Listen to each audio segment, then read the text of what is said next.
Dulu kan pernah tenggelam. Ingat nggak kasus Pernah, Ratu tapi Harhari itu, Pak? segini. Waktu saya baru jadi, Cuma itu kan nggak di semua daerah, Pak. yang bawah kena. Iya. Monas kan semua kerendam. Nah, jadi waktu itu Ratu Harhari kan, dia gini, tuh, Pak. Itu tanda ketip mungkin dikerjain orang ya. Dia Belanda ada bikin satu apa SOP lah gitu ya. Di karet kan ada Manggarai. Manggarai kan ada pintu. Manggarai pintu itu dibikin karena dia membuat kanal banjir barat. Di situ ada pintu karet. Nah, ini kan Ciliwung. Jakarta banjir. Ini sudah biasa Jakarta banjir seperti ini ya. Dimana kali ini nanti kita akan melihat podcast dari Pak Ahok ya, dimana gagasan-gagasannya akan memberikan edukasi, memberikan triknya, bagaimana caranya untuk supaya bisa menangani banjir yang ada di Jakarta. Dan ini perlu diingat bahwasanya banyak masyarakat DKI yang saat kebanjiran selalu memanggil Kang Dedi, Kang Dedi, Kang Dedi. Kang Dedi memang seperti itu orangnya, ya, yang selalu menatakan, merapikan bangunan-bangunan liar, menatakan ruas-ruas jalan yang mana sekarang sudah banyak dinikmati oleh masyarakat Jawa Barat. Nah, mudah-mudahan kali ini Pak Ahok memberikan tanggapan, memberikan cara bagaimana caranya menanggulangi banjir yang ada di Jakarta. Yuk kita simak podcast berikut ini. Ada pertanyaan dari ini netizen deh. Mana tadi ada yang mau ditanya? Ini apa masalah banjirnya sampai ke Monas? Maksudnya apa tuh? Bisa banjirnya sampai ke Monas kalau di sana hancur. Itu kan diukur. Iya. Jadi kalau diukur, kan gini kan, misalkan miring gitu kan. Kalau sini Monas, kalau lautnya, misalnya Monas ketinggian, katakanlah, misalnya ya. Misalnya. Dia di bawah 50 cm dari muka laut. Iya. Kalau lagi muka laut Monas gitu. Iya. Kalau ini jebol, berarti laut kan sejajar sampai di sini dong. Iya, kena tuh. Berarti Monas ya kerendam 50 cm. Kan air kan rata. Iya, iya. Air kan nggak mungkin miring-miring kan, dia pasti rata. Makanya istilahnya dari permukaan laut DPL kan, tinggi dari permukaan laut. Ada nggak Pak kemungkinan dari pengalaman Bapak dulu bahwa Jakarta bisa tenggelam? Dulu kan pernah tenggelam. Ingat nggak kasus Pernah, Ratu tapi Harhari itu, segini. Pak? Waktu saya baru jadi, Cuma itu kan nggak di semua daerah, Pak. yang bawah kena. Iya. Monas kan semua kerendam. Dulu kan pernah tenggelam. Ingat nggak kasus Pernah, Ratu tapi Harhari itu, segini. Pak? Waktu saya baru jadi, Cuma itu kan nggak di semua daerah, Pak. yang bawah kena. Iya. Monas kan semua kerendam. Nah, jadi waktu itu Ratu Harhari kan, dia gini tuh, Pak. Itu tanda ketip mungkin dikerjain orang ya. Dia Belanda ada bikin satu apa SOP lah gitu ya. Di karet kan ada Manggarai. Manggarai kan ada pintu. Manggarai pintu itu dibikin karena dia membuat kanal banjir barat. Di situ ada pintu karet. Nah, ini kan Ciliwung. Jadi dulu Belanda kenapa buang ke barat? Karena air jangan banjir istana, jangan banjir pelabuhan kota. Iya. Belanda Itu sentral banget soal. waktu itu belum ada banjir kanal timur nih. Iya. Jadi Ciliwung datang, makanya di Bogor ada Katulampa, kalau udah siaga 1, Iya. lu tinggal berapa jam, mungkin 8 jam, 7 jam, hati-hati Jakarta pasti banjir. Iya, dia turun kan? Kan dia turun kan, karena nggak bisa. Makanya di situ Belanda berusaha mindahin air ke kanal banjir barat. Dia dorong ke sana. Nah di situ dibuatlah SOP. Kalau pintu di karet ini siaga 1, berarti yang ke barat ini udah tinggi nih. Iya. Maka mau tidak mau yang di Manggarai ini harus dibuka. Kalau ini dibuka, mesti lapor istana, karena pasti istana tenggelam. Istilahnya pasti banjir ya. Nah, kenapa ini mesti dibuka? Karena kalau namanya kanal, tanggul, kalau air udah lintasi tanggul, walaupun dia baru, Iya. pasti roboh. Ini nih teori ini. Makanya dulu di Jakarta, kami kan baru sama Pak Jokowi. Orang PU kagak kasih tahu kami itu tentang protap ini. Udah kejadian baru gue panggil PU, gue pelajarin sendiri, gue panggil data Belanda, baru gue dapat bacaannya. Itu pun juga masih salah. Nggak perlu cerita ini. Kenapa? Karena Pak Harto tahun 80 itu bangun waduk fluid. Sayang waduk fluidnya itu Penuh udah sampah. penuh lumpur. Iya. Nggak bisa nampung lagi Iya, nih. iya. Kayak gue beresin. Iya, saya tahu itu. Nah, terus aku bikin sodetan ke timur. taman terus masalah lah. Mm-mm. Ada yang bela-belain bilang saya kejam nggak macam-macam lah. Iya. Termasuk penghubung di Mangga 2 semua tuh mesti diberesin nih. Nah makanya waktu zaman saya kan Jakarta banjirnya kan relatif cepat. Iya. Nah, Bisa terkondisikan lebih baik, saya Cuma tahu. yang saya takut sekarang di Waduk Pluit nih setelah kita gali. Dia cuma tembok batako. Panggul di Ratu Harhari saja yang begitu lebar, begitu air lewat, roboh. Yang Jakarta tenggelam toh. Karena Waduk Pluit nggak berfungsi mesinnya. iya. Air laut masuk nggak bisa pompa. Nggak bisa keluar. Nah sekarang kalau air laut lagi pasang, terus lagi hujan, katulampa lagi tinggi, ini turun nih. Jadi. Nah, terus kalau laut itu sekarang kan kadang kan ada istilahnya apa ya?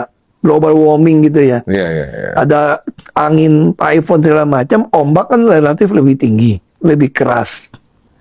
Tentu Jakarta Utara masih relatif aman lah, karena kan bukan samudra kan. Tapi kalau dia tambah tinggi, tanggul yang kecil tipis ini, air laut udah melintas terus, roboh nggak? Roboh. Terus. Nah, itu yang saya khawatirkan. Itu sama. Saya kemarin ngelihat, saya Pasti bilang kalau tinggal dia- masalah kalau roboh dia loh ini.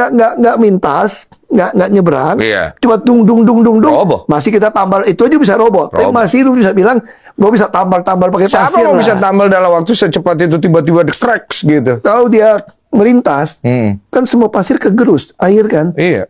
batu aja lobang kok. Jadi makanya saya bilang, yang kasihan rakyat miskin yang mati. Orang kaya mah rumahnya tinggi-tinggi. Jadi laut tiba-tiba Ada nggak Pak kemungkinan dari pengalaman Bapak dulu bahwa Jakarta bisa tenggelam? dulu kan pernah tenggelam. Ingat nggak kasus Pernah, Ratu tapi Harhari segini. Jepang?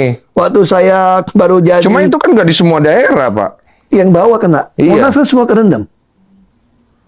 Nah, jadi waktu itu Ratu Harhari kan jadi gini tuh, Pak. Itu tanda ketip mungkin dikerjain orang ya. Dia Belanda ada bikin satu apa SOP lah gitu ya. Di karet kan ada Manggarai. Manggarai kan ada pintu. Manggarai pintu itu dibikin karena dia membuat kanal banjir barat. Di situ ada pintu karet. Mm-mm. Nah ini kan Ciliwung. Jadi dulu Belanda kenapa buang ke barat? Karena air jangan banjir istana, jangan banjir pelabuhan kota. Iya. Belanda Karena itu sentral banget Nah, soalnya. waktu itu belum ada banjir kanal timur nih. Iya. Jadi Ciliwung datang, makanya di Bogor ada Katulampa, kalau ada siaga 1, Iya. lu tinggal berapa jam, mungkin 8 jam, 7 jam, hati-hati Jakarta pasti banjir. Iya, dia turun kan? Kan dia turun kan, karena nggak bisa. Makanya di situ Belanda berusaha mindahin air ke kanal banjir barat. Dia dorong ke sana. Nah di situ dibuatlah SOP. Kalau pintu di karet ini siaga 1, berarti yang ke barat ini udah tinggi nih. Iya. Maka mau tidak mau yang di Manggarai ini harus dibuka. Mm-mm. Kalau ini dibuka, mesti lapor istana, karena pasti istana tenggelam. Istilahnya pasti banjir ya. Nah, kenapa ini mesti dibuka? Karena kalau namanya kanal, tanggul, kalau air udah lintasi tanggul, walaupun dia baru, Iya. pasti roboh.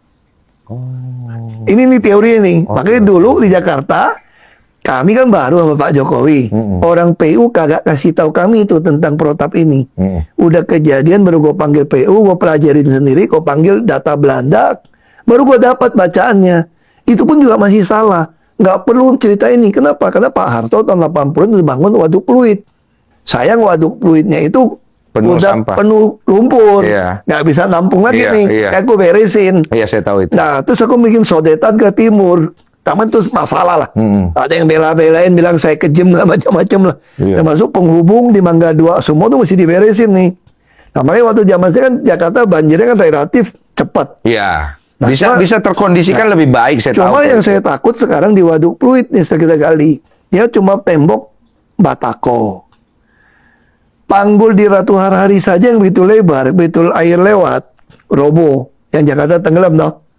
Karena Waduk Pluit nggak berfungsi mesinnya. iya. Air laut masuk nggak bisa pompa. Nggak bisa keluar. Nah sekarang kalau air laut lagi pasang, terus lagi hujan, katulampa lagi tinggi, ini turun nih. Jadi. Nah, terus kalau laut itu sekarang kadang kan ada istilahnya apa ya? Global warming gitu ya. Iya. Ada angin, typhoon segala macam, ombak kan relatif lebih tinggi, lebih keras. Tentu Jakarta Utara masih relatif aman lah, karena kan bukan samudra kan. Tapi kalau dia tambah tinggi, tanggul yang kecil tipis ini, air laut udah melintas terus, roboh nggak? Roboh. Terus. Itulah proses yang kita dengarkan bagaimana Pak Ahok menyampaikan saat beliau pernah menjadi gubernur DKI. Solusi dan rencana yang harus diperbaiki, tanggul mana yang harus diperbaiki agar Jakarta tidak terjadi genangan banjir.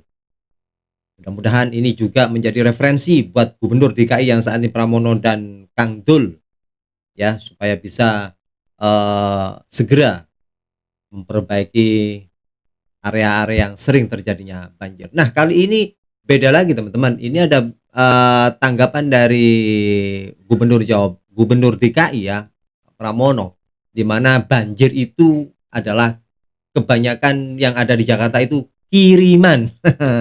Yuk kita dengarkan bagaimana tanggapan dan respon para netizen tatkala Pak Pramono mengatakan banjir Jakarta itu adalah kiriman. Mas Pramono, Anda bilang banjir di Jakarta ini banjir kiriman. Yang ngirim banjir siapa?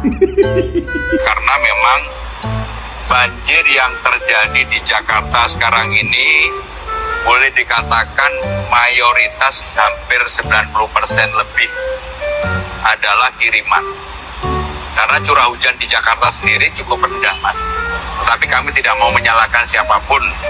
Saya mohon maaf yang sebesar-besarnya terhadap warga Bogor atas musibah yang dialami pada saat ini, banjir yang meluapnya luar biasa termasuk di Sungai Cijayan. Saya turut prihatin kepada warga Jabodetabek, Jakarta dan Jawa Barat yang sekarang sedang terkena musibah banjir.